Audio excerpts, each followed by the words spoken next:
I am Dr. Rekha Prashanth, obstetrician and gynecologist.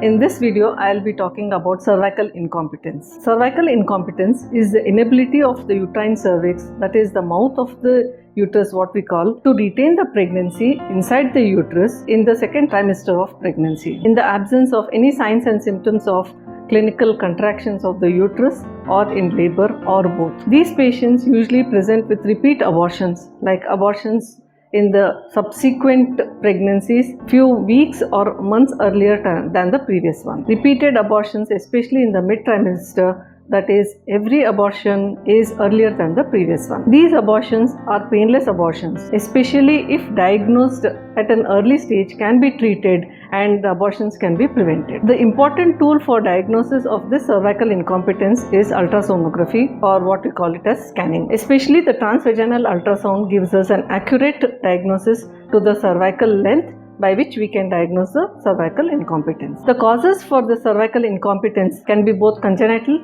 or acquired. Congenital means the shape of the uterus by birth would not be normal. It can be septate uterus, it can be unicornuate uterus or bicornuate uterus.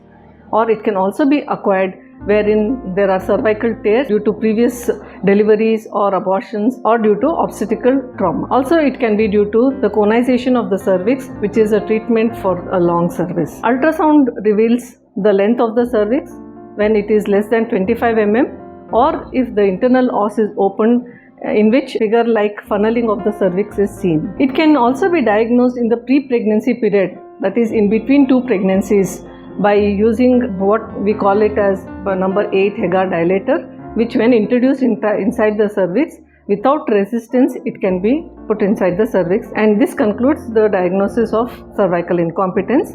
And also by hysterosalpingogram, we can come to a diagnosis of cervical incompetence. The treatment for cervical incompetence is cervical encerclage, or what we call a cervical stitch.